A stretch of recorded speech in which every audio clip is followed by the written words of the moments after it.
Une journée dans une classe de maternelle comme les autres. Siolet, 4 ans, rejoint ses camarades tous les jours de la semaine, mais seulement quelques heures. Siolet, du coup, vient tous les jours de la semaine en classe, sur le temps d'accueil, sur certains temps d'atelier le matin, des fois une matinée complète le lundi et de temps en temps l'après-midi pour des ateliers aussi de manipulation. Et ils viennent régulièrement en inclusion faire travailler avec les autres élèves de la classe. Siolet fait partie d'un groupe de 7 élèves porteurs de troubles du spectre autistique, avec une classe indépendante et une salle sensorielle. L'unité d'enseignement maternel autiste de Jarny, l'UEMA de l'AEIM, existe depuis 5 ans. 18 enfants ont été accompagnés, soit 18 familles au total. Milan, il a été diagnostiqué du coup d'un TSA avant ses 3 ans. Donc c'est comme ça qu'on a appris l'existence de l'UEMA et qu'on l'a inscrit ici. Quand il avait l'âge de rentrer à l'école, il n'était pas propre, il ne parlait pas. Il avait des crises qu'on pourrait dire de colère, qu'on ne savait pas expliquer. Il était très sélectif au niveau alimentaire. Beaucoup de petites particularités qui faisaient qu'il ne pouvait pas aller dans une école ordinaire. Après 3 années d'UEMA, Milan est aujourd'hui entré au CP dans le milieu ordinaire. On nous explique qu'il y a beaucoup de professionnels qui sont présents toute la journée, d'autres qui interviennent ponctuellement, qui vont avoir tout le matériel adapté, des casques anti-bruit, des lumières spécifiques, des salles de décharge, du matériel sensoriel, vraiment toutes ces petites choses qui peuvent paraître pas grand-chose, mais qui font beaucoup pour eux, surtout mises bout à bout, quoi. Maintenant, il parle, il est propre, vraiment, il a changé du tout au tout. Mais c'est incroyable ce qu'ils ont fait en juste 3 ans, quoi. C'est juste 3 ans où il a appris à parler, il a appris à faire beaucoup de choses. Karine, AES, est aussi coordinatrice. Elle crée du lien entre l'éducation nationale, les professionnels et les familles. Notre but, c'est d'accompagner, de faire un accompagnement précoce des enfants, là où les choses ne se sont pas mises naturellement en place. Un travail avec la famille. Là, il y a du 4 et là, il y a du 2. Aujourd'hui, 6 professionnels composent l'équipe pour le médico-social. 2 éducatrices spécialisées, une AES, une ergothérapeute, une psychologue et enfin une enseignante de l'éducation nationale. Aujourd'hui, cette UEMA, la particularité qu'elle a, c'est qu'on a un vrai travail de collaboration et de partenariat avec l'éducation nationale. C'est ce qui fait notre force. Notre force aussi également, c'est tout le travail qu'on fait avec les familles.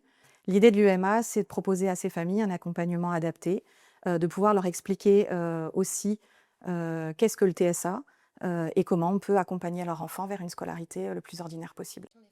L'éducation nationale, la mairie de Jarny qui met à disposition de salles et enfin l'AEIM n'ont qu'un seul but.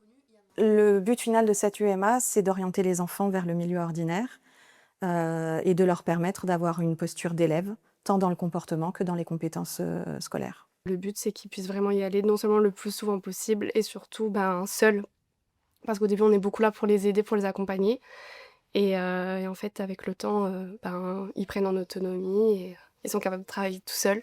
Qu'est-ce qu'il fait? Regarde Siolet. Pour l'accompagner, Siolet a 2 enseignantes. Yasmine fait partie du dispositif UEMA. Moi, ce qui m'a plu, c'est vraiment ce travail de personnalisation du travail, des objectifs, selon leurs besoins, selon leur personnalité aussi, leur goût. On adapte vraiment beaucoup de choses. Ils ont 2 programmes. Ils ont un programme pédagogique et un programme éducatif. La deuxième enseignante est celle de la classe d'inclusion. Très bien, Siolet. Nous, on voit en tant qu'adultes les différences, les enfants n'en voient absolument pas. La clé du succès réside dans la communication entre l'équipe UEMA et celle de l'éducation nationale. Et cette coopération a des avantages pour l'école Yvonne Imbert. La collaboration avec l'UEMA en fait, fonctionne sur la base déjà de réunions pour qu'on puisse se mettre d'accord sur les inclusions dans chaque classe pour chaque enfant, les horaires. Et ensuite, c'est énormément de communication avec les collègues. Et les décisions se prennent ensemble, tant sur le plan médico-social que sur le plan de l'école et de l'éducation nationale. On apprend énormément en présence de ces enfants. On a la chance d'avoir des collègues éducatrices qui sont là aussi pour nous aider, pour nous renseigner. On a une psychologue avec nous, on a une ergothérapeute. Très clairement, ça nous aide énormément avec les enfants porteurs de troubles autistiques, mais aussi pour nos élèves à nous qui sont porteurs de troubles ou en difficulté. Un emploi du temps individualisé, propre à chaque enfant.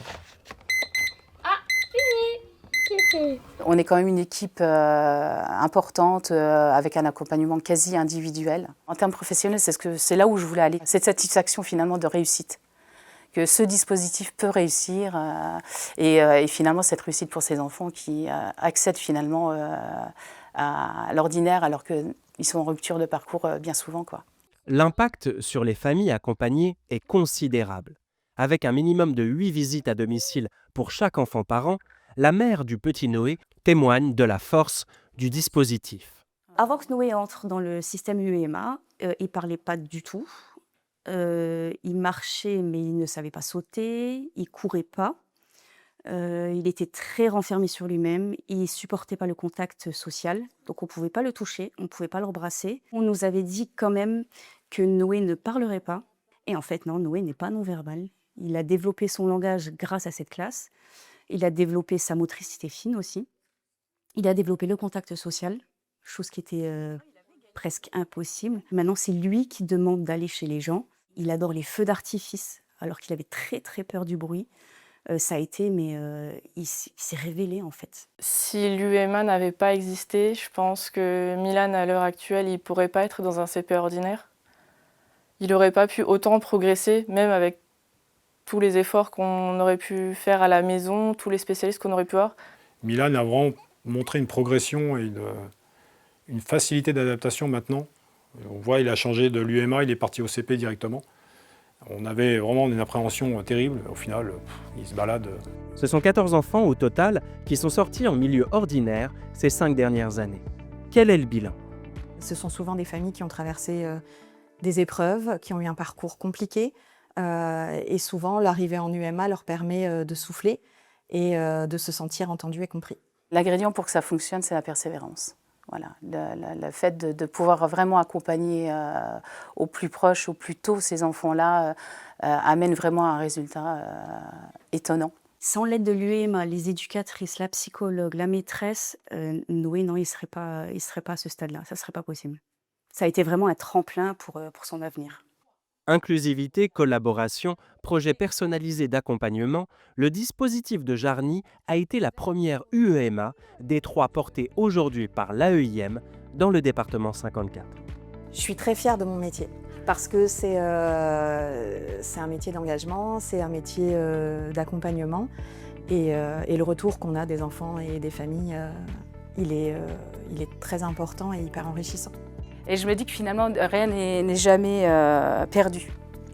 Et on peut toujours changer finalement la trajectoire des enfants et des familles.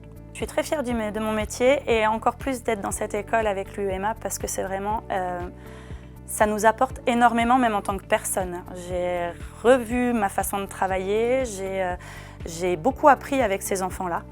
Il y a un système qui n'est pas assez connu. Il mériterait vraiment qu'il fasse la une de tous les journaux parce que je pense qu'aucun enfant autiste ne devrait passer à côté de ce système.